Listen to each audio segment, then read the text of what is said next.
Propaganda and persecution tore communities apart, and concentration camps were established, the most notorious of which was Omarska, where Kemal Pervanic was imprisoned.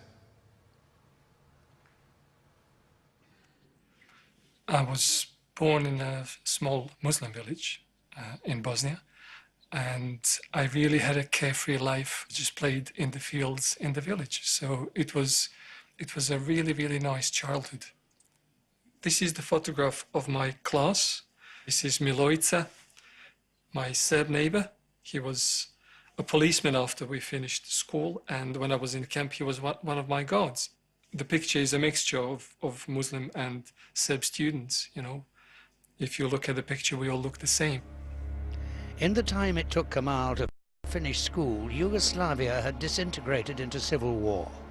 Serbian nationalists were determined to rid Bosnia of Muslims and Croats. Kemal was a Muslim. The Serb community saw him as the enemy. On the 24th of May 1992, my village was shelled. And the next day, when we were ordered to surrender, I recognized a lot of my neighbors who attacked the village. We were told by the Serb authorities that we were going to stay for a while with neighbors or relatives in the two biggest towns in the region. We didn't ask any questions. If they told us we were going to end up in concentration camps, I guess we would run all over the place. But Kemal did end up in Omarska camp, one of the most notorious detention centers in Bosnia. We've seen nothing. We've seen one dining hall and 80 prisoners. When British journalists visited Omarska in 1992, they were not allowed to see the 2,000 prisoners crammed in this warehouse. One of the features of the Bosnian genocide was that at one level it was a planned operation taking place across the whole country at the same time. So the pattern was repeated everywhere in Bosnia. But on the other hand, there was also this local factor. The local perpetrators would persecute local Muslims. The worst part of my experience was that I knew my guards and my torturers. This was very personal. For example, I was interrogated by my middle school teacher, and so he was my interrogator and my torturer.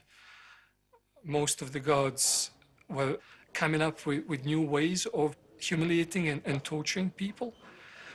People were being killed with blunt implements, with knives, iron bars, baseball bats, and so on.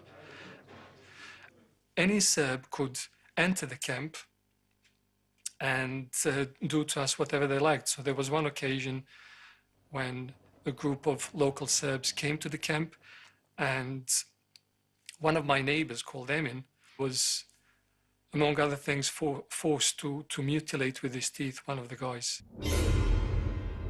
There were cases of, in various camps across Bosnia, of quite unimaginable scenes of cruelty. People having their eyes gouged out. I mean, really bestial acts. There was a ditch in this garage, and Emin was forced to go inside the ditch and drink some motor oil. I was literally a couple of meters away from this scene, and the screams that came from the garage still reverberate in my ears. It was the worst thing that I've ever had in my life. I witnessed what literally every human being is capable of if we are not kept in check.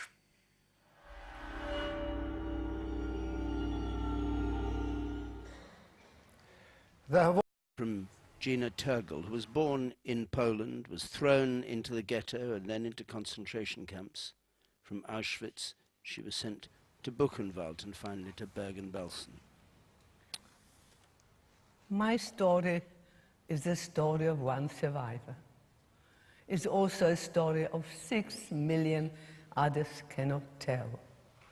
I was, and I always shall be, the witness to the mass murder of systematic destruction of civilization.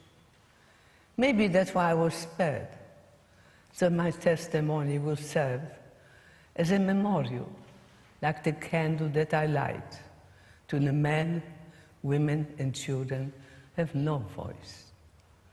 We do not speak with hatreds or regrets. We simply put on our memory of our experiences for the future, not confined to the past. It's there to serve as an example for generations today and tomorrow. We will do our little bit as long as we can to assure that they will light a candle long after us.